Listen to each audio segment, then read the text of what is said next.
Good morning student. आज हमारा ये सेकेंड चैप्टर है that is related with the money. आज हम किसके बारे में, मनी को हिंदी में क्या बोलेंगे, मुद्रा। ठीक, तो मनी के बारे में पढ़ेंगे। मनी की बहुत सारी डेफिनेशन देकर रखी हुई हैं, तो उन डेफिनेशंस को हम तभी समझ पाएंगे जब हमें इन सारी चीज़ों का वर्ड का मीनिंग पता होगा।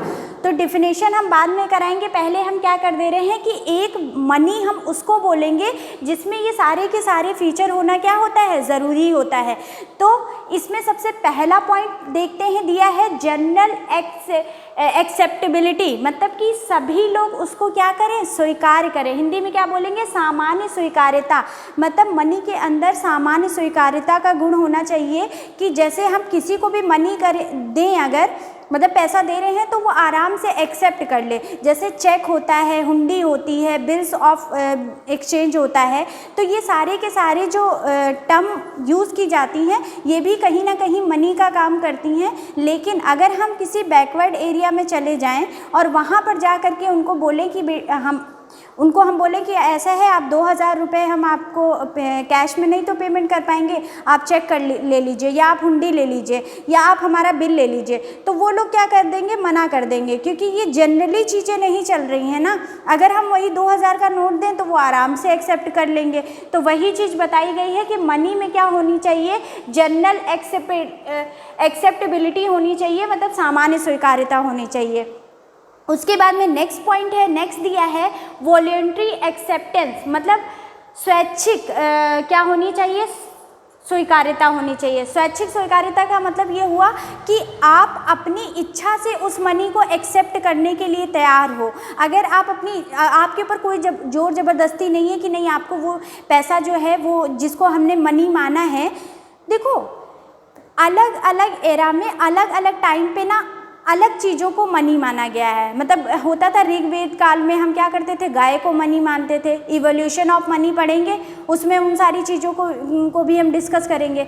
और जब हमारा क्या एक्सचेंज वाली कंडीशन होती थी तो वहाँ पे हमारे दो तरीके के एक्सचेंज होते थे। एक तो हमारा गुड्स में होता था जिसको हम बार्टर सिस्टम बोलते थे, और एक हमारा मनी में होता था जिसको हम क्या बोलते थे, मनी एक्सचेंज बोलते थे। तो जब बार्टर सिस्टम होता था तो वहाँ पे किसी और चीज़ को क्या माना जाता होगा, गुड्स होते थे उसे मनी माना जाता होगा।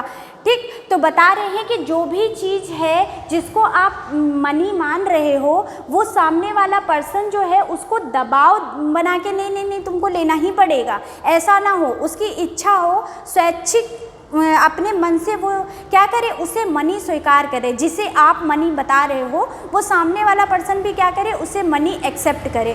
ठीक, ये हो गया आपका सेकेंड पॉइंट।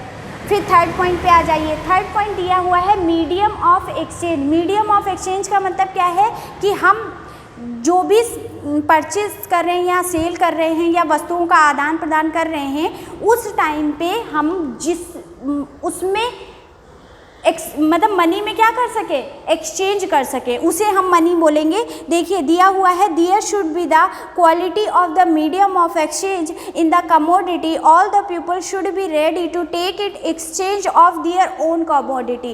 कह रहे हैं कि अब आप किसी के पास में गुड्स परचेस करने गए, मान लिया आप कपड़े की शॉप पे गए और उससे आपने कपड़े खरीदे और बदले में आपने जो भी पैसा दिया या जो भी वस्तु उसको दी, तो वो क्या हो, एक्सचेंज, मतलब मनी जो हो ना वो एक्सचेंज का माध्यम भी होना चाहिए, तभी हम उसको मनी बोलेंगे, अदरवाइज मनी नहीं बोलेंगे। देन उसके बाद आ जाइए मीज़र ऑफ वैल्यू, मतलब हम किसी भी गुड्स की या किसी भी सर्विस की वैल्यू क्या कर सके, माप सके, मीज़र कर सके इन टर्म्स ऑफ मनी। तो यही बोला है मूल्य का मापक। मूल्य का मापक का मतलब होता है कि जिस भी चीज़ की हम वैल्यू निकाल रहे हैं क्या उसको हम मनी के टर्म में डिफाइन कर पा रहे हैं कि अगर 1 मीटर क्लॉथ का मतलब प्राइस कितना होगा, 2 मीटर क्लॉथ का प्राइस कितना होगा। तो वही बताया है कि मीज़र ऑफ वैल्यू की बात की हुई है यहाँ पे कि मनी में मीज़र ऑफ वैल्यू की भी मीज़र ऑफ वैल्यू का भी क्वालिटी होनी चाहिए। फिर दिया है फाइनल पेमेंट ऑफ लोन, मतलब ऋणों का भुगतान। ऋणों का भुगतान क्या कि आपने अगर किसी से लोन लिया है, पैसा उधार लिया है, तो आप उसका पेमेंट जो है वो जिस भी गुड्स या जिस भी कमोडिटी को आप मनी मान रहे हो उसमें आप पेमेंट करने में सक्षम हो। है ना, सामने वाला भी उसे क्या एक्सेप्ट करे, तो उसे हम क्या बोलेंगे, मनी बोलेंगे।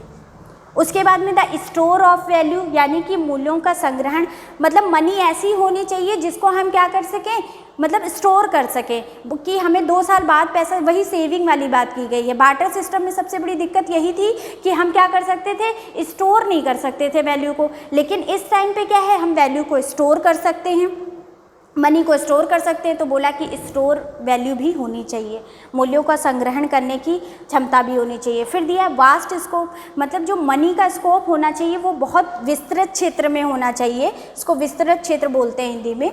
तो देखिए वास्ट स्कोप का मतलब होता है कि मनी जिसको भी आप मान रहे हो ना, ये नहीं है कि एक पर्टिकुलर एरिया में उसे मनी माना जाता हो, मतलब उसका स्कोप बहुत लार्ज होना चाहिए, बहुत वास्ट होना चाहिए। तो ये हमारे कुछ मनी के फीचर्स थे, मतलब इसमें बताया हुआ है। बेसिक और प्रॉपर डेफिनेशन ऑफ मनी की बात करेंगे अगर, तो उसमें क्या क्या चीज़ें होनी चाहिए। पहली बात तो वो जनरल रूप से एक्सेप्ट होना चाहिए, फिर उसका वो स्वैच्छिक क्या होना चाहिए, एक्सेप्टेंस होना चाहिए, मीडियम ऑफ एक्सचेंज होना चाहिए, measure of value, final payment of loan, उसके बाद में स्टोर ऑफ वैल्यू, फिर आपका वास्ट स्कोप। तो आज की इस लेक्चर में हम इतना ही करेंगे। बाकी हमारा जो भी मनी का बहुत सारी चीज़ें, मनी के फंक्शन पढ़ने हैं, मेरिट डीमेरिट, बहुत सारा है इस चैप्टर में हमारे लिए सीखने के लिए।